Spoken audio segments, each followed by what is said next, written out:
এখানে দেখতে পাচ্ছ মেন একটা কিন্তু বড় থালা বানানো হয়েছে, যেখানে পৃথিবী গদ্যময় লেখা হয়েছে। ঠিক আছে, বেশ সুন্দর কিন্তু লাগছে থালাটা। এটা হচ্ছে মেন থালাটা, পৃথিবী গদ্যময় এরকম নাম রাখার কারণ কি, বা এবারের যে থিমটার মাধ্যমে কি বোঝাতে চাইছেন আপনারা? দেখুন, আমাদের শিল্পী পরিমল পাল একটি সুশান্ত ভট্টাচার্যের একটা বিখ্যাত লাইন, পৃথিবী গদ্যময় পূর্ণিমার চাঁদ যেন ঝলসানো রুটি, সেটাকেই কেন্দ্র করে উনি এই ভাবনাটা নিয়ে এসছেন। উনি বলতে চাইছেন যে পৃথিবীতে অনেক মানুষ আছেন যারা খাদ্য অপচয় করে, সেটা সামাজিক অনুষ্ঠান, ধর্মীয় অনুষ্ঠান, সাংস্কৃতিক অনুষ্ঠান এবং অনেক গৃহস্থ বাড়িতে। তাই উনি বার্তা দিতে চাইছেন যে সেই খাদ্যটা অপচয় না করে যারা অসহায় মানুষ তাদের কাছে এই খাদ্যটা পৌঁছে দেওয়ার জন্য। তবু আমি মানুষকে বলবো যে তিলোত্তমার বিচার চাই, অবশ্যই বিচার চাই, কিন্তু উৎসবটাও চাই। উৎসব মানে 4 দিন ঠাকুর দেখা বা ভালো মন্দ খাওয়া, লাইটের ঝলকানি দেখা নয়। উৎসব মানে হচ্ছে ধরুন মুচি থেকে আরম্ভ করে স্বর্ণকার অবধি দিন মজুর অনেক মানুষ আছে, অনেক শিল্পী আছে যারা এই পুজোর সাথে যুক্ত। পুজোর ওপর নির্ভর করে এখানে অর্থনীতিটা আছে। আমাদের এই পুজো মণ্ডলীর সামনেই দেখবেন না অনেক বেকার ছেলেরা স্টল দেয়।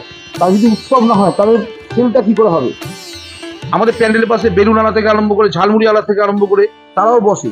তারা জানে যে অন্যদিন ধরুন অন্যদিন 10টা বেলুন বিক্রি হয়, যেন পুজোর সময় আমাদের বেশি বিক্রি হবে, সেও তার সন্তান মুখে হাসি ফোটাতে পারে। পুজো মানে আমরা শুধু চাই যে একটা কর্মসংস্থানের ব্যবস্থা করা, অন্তত কিছু মানুষকে কর্মসংস্থানের ব্যবস্থা দিতে পারি। এর জন্যই আমরা পুজোটা বিশেষ করে করি।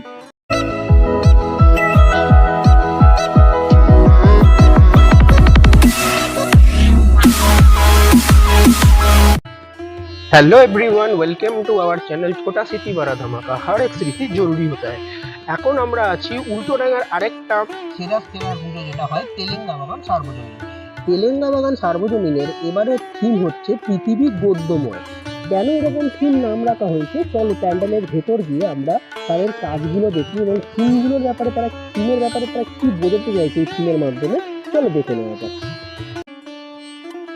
বন্ধুরা, এই যে রাস্তাটা, এই গলিটা থেকে ঢুকে আসলেই তোমরা তেলেঙ্গা বাগান সার্বজনীনের পুজোটা দেখতে পাবে। তেলেঙ্গা বাগান সার্বজনীনের পুজোর প্যান্ডেলটা দেখতে পাচ্ছ।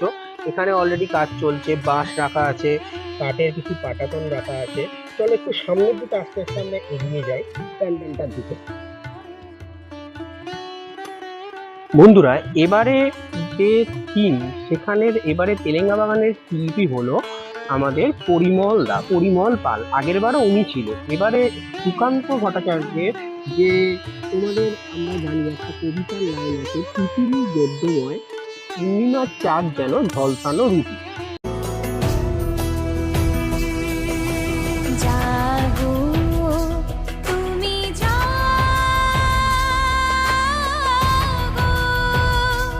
জাগো দুর্গা, জাগো দশ প্রহরণ ধারিণী।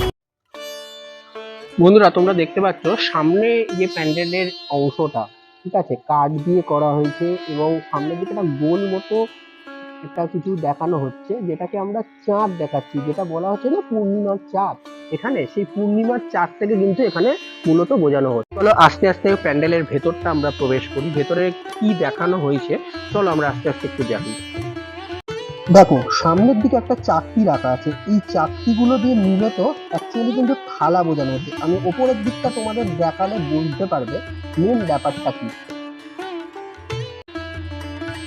তো বন্ধুরা, পেছনের দিকে দেখতে পাচ্ছ অনেকগুলো থালা রাখা হয়েছে।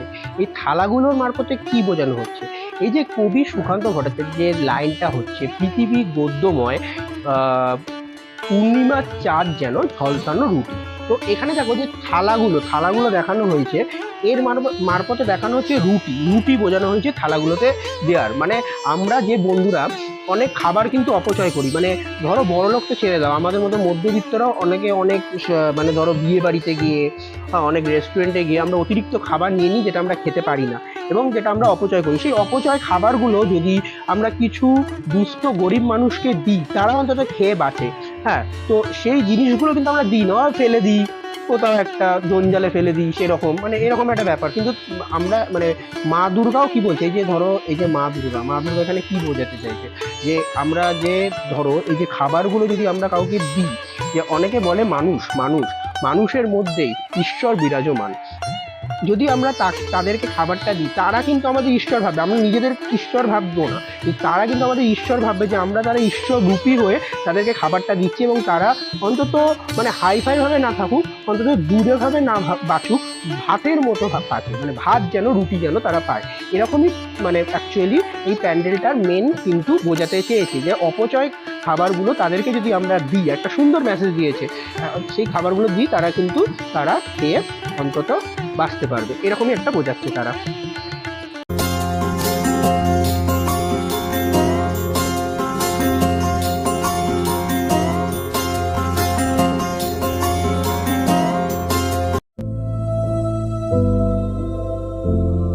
তো চলো বন্ধুরা আরেকটু সামনের দিকে এগিয়ে যাই। দেখো কিছু মূর্তি এখানে বানানো হয়েছে, সেই মূর্তিগুলো এখন মুখ ঢাকা আছে, ঠিক আছে। এখানে হয়তো কিছু এই যে বুড়ি বা বড় লোক যে ব্যাপারটা দেখানো হচ্ছে, খাবার দেওয়ার ব্যাপারটা, দেখো এখানে হাত বাড়িয়ে দেওয়া হচ্ছে, দেখো এখানে হাত বাড়িয়ে দেওয়া হচ্ছে সিনারিওতে, মানে কিছু মানুষের আশা খাবার পাওয়া, সেইখানে এবারে বোঝাচ্ছে। এবং সামনের দিকেও কিছু মূর্তি হয়তো এরকম বানানো হয়েছে, এখন মুখটা ঢাকা, পুরোপুরি প্যান্ডেল কমপ্লিট হয়ে গেলে সেই জিনিসটা পুরো বোঝানো যাবে। তাহলে আস্তে আস্তে আরও প্যান্ডেলের দিকে এগিয়ে যায়, তাহলে কিন্তু আমরা আরও একটু বুঝতে পারবো। মূলত এখানে কাঠ দিয়ে বানানো হচ্ছে, দেখতে পাচ্ছ টিন আছে, ঠিক আছে। এই লোয়ার দিয়ে এখানে দেখো, লোয়ার এখানে নানা রকম গেট বানানো হয়েছে, দেখো মোটামুটি বন্ধুরা এখানে দেখতে পাচ্ছ অনেক টিনের পাত কিন্তু রাখা আছে, এখানে টিন দিয়েও কিন্তু মূলত প্যান্ডেলটা, টিনও কিন্তু এখানে মূলত ব্যবহার করা আছে। সামনের দিকে কিছু চটের বস্তার মতো বানানো হয়েছে, এগুলো কোথাও একটা কিছু বোঝানো হবে। সামনের দিকটা আমি তোমাদের দেখাচ্ছি, চলো ভেতরের দিকটা দেখলে আরো বুঝতে পারবে।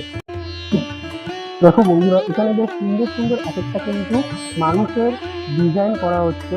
এখানে দেখো মানুষের এক একটা মানুষের উপর আরেকটা মানুষ এরকম ভাবে বোঝাচ্ছে, তারা আকাশ ছোঁয়ার জন্য একটা কিন্তু ব্যাপার। সামনের দিকে হয়তো কিছু মেঘ বোঝানো হয়েছে, স্কিনের এইগুলো দিয়ে, দেখো সম্পূর্ণ এইগুলো দিয়ে কিন্তু সেরকম কিছু বোঝানো হচ্ছে, এবং ওপরটা হয়তো মেবি আকাশই বোঝানো হবে এরকম। সামনের দিকে দেখো উপরের আমি ডিজাইনটা তোমাদের দেখাচ্ছি, ঠিক আছে। তো দেখো বেশ সুন্দর কিন্তু, মানে অসম্ভব সুন্দর লাগছে ডিজাইন। দেখো এখানে অলরেডি লেখা আছে রুটি দাও, পেটের জ্বালা, ভরা পেট, বেশ সুন্দর কিন্তু এক একটা মানে সুন্দর মেসেজ এখানে দেওয়া হয়েছে। এখানে দেখতে পাচ্ছ মেন একটা কিন্তু বড় থালা বানানো হয়েছে, যেখানে পৃথিবী গদ্যময় লেখা হয়েছে, ঠিক আছে। বেশ সুন্দর কিন্তু লাগছে থালাটা, এটা হচ্ছে মেন থালাটা।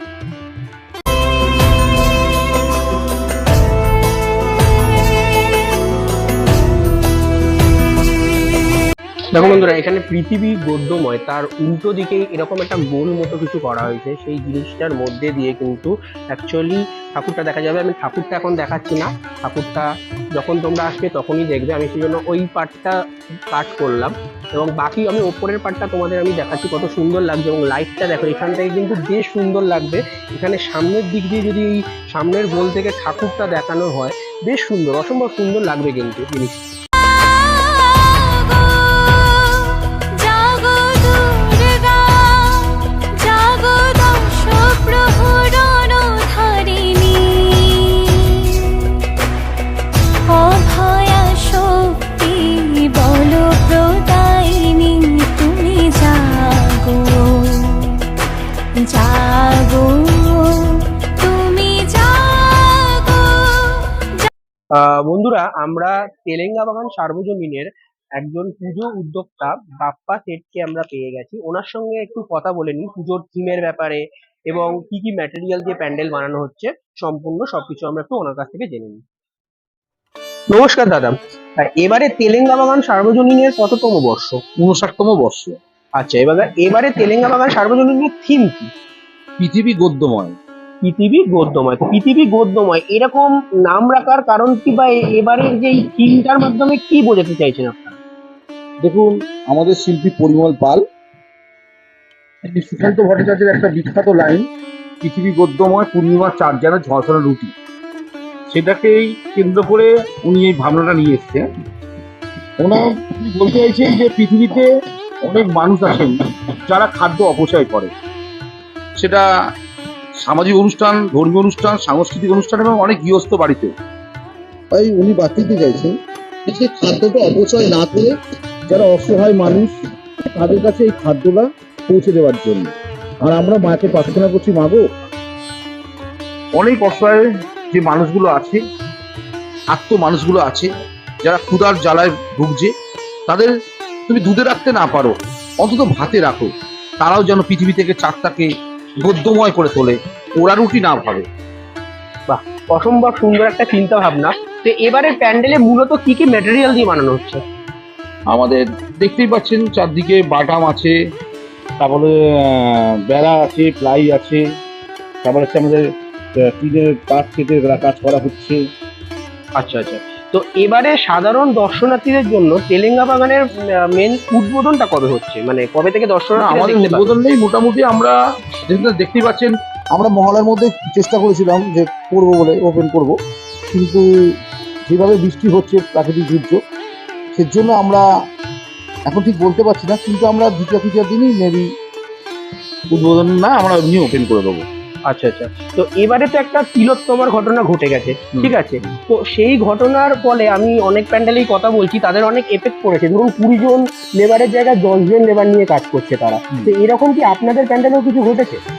না দেখুন, আমরা উৎসব বলতে আমরা তিলোত্তমার বিচার অবশ্যই চাই। যেমন অনেকে বলছে বাজেট বা স্পন্সরশিপের একটু টান পড়েছে। হ্যাঁ। তো এরকম কি আপনাদের হ্যাঁ, প্যান্ডেলে সেটা কিছু দেখুন, ঘটেছে? সেটা একটা টান পড়েছে, কিন্তু তবু আমি মানুষকে বলবো যে তিলোত্তমার বিচার চাই, অবশ্যই বিচার চাই, কিন্তু উৎসবটাও চাই। উৎসব মানে 4 দিন ঠাকুর দেখা বা ভালো মন্দ খাওয়া, মানে লাইটের ঝলকানি দেখা নয়। উৎসব মানে হচ্ছে ধরুন মুচি থেকে আরম্ভ করে স্বর্ণকার অবধি দিন মজুর অনেক মানুষ আছে, অনেক শিল্পী আছে যারা এই পুজোর সাথে যুক্ত। পুজোর ওপর নির্ভর করে এখানে অর্থনীতিটা আছে। আমাদের এই পুজো মণ্ডলীর সামনেই দেখবেন না অনেক বেকার ছেলেরা স্টল দেয়, তাও যদি উৎসব না হয় তাহলে সেলটা কি করে হবে? আমাদের প্যান্ডেলের পাশে বেলুন আলা থেকে আরম্ভ করে ঝালমুড়ি আলা থেকে আরম্ভ করে তারাও বসে। তারা জানে যে অন্যদিন ধরুন অন্যদিন 10টা বেলুন বিক্রি হয়, যারা পুজোর সময় আমাদের বেশি বিক্রি হবে, সেও তার সন্তান মুখে হাসি ফোটাতে পারে। পুজো মানে আমরা শুধু চাই যে একটা কর্মসংস্থানের ব্যবস্থা করা, অন্তত কিছু মানুষকে কর্মসংস্থানের ব্যবস্থা দিতে পারি, এর জন্যই আমরা পুজোটা বিশেষ করে করি। আচ্ছা, অনেক অনেক ধন্যবাদ দাদা। তো প্রতিবারেই তো নতুন নতুন মানে চমৎকার একটা কিছু থাকে তেলেঙ্গা বাগানে। এবারেও আমি প্যান্ডেলের যতটা দেখতে পাচ্ছি কাজ এখনো অব্দি সম্পূর্ণ হয়েছে, তার একটা নতুন কিছু মানে একটা দর্শককে একটা মানে চমৎকার কিছু একটা দিতে চলেছে। তো আপনার মতে এবারে উল্টোডাঙায় তো অনেক পুজোই হয়, তো তেলেঙ্গা বাগান কতটা এগিয়ে থাকবে? দেখুন, উল্টোডাঙাতে প্রত্যেকটা পুজোই ভালো হয়, কিন্তু তার মধ্যে অন্যতম হচ্ছে তেলেঙ্গা বাগান।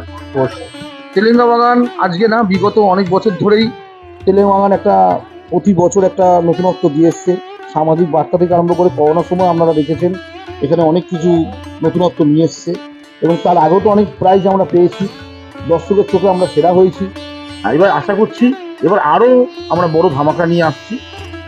আশা করছি দর্শক এখানে এসে তারা খুবই আনন্দিত পাবে, এটাই আমার। অনেক অনেক অনেক ধন্যবাদ দাদা, অনেক শুভকামনা আপনাদের তেলেঙ্গা বাগান সার্বজনীন। আমরা অনেক শুভকামনা। ধন্যবাদ।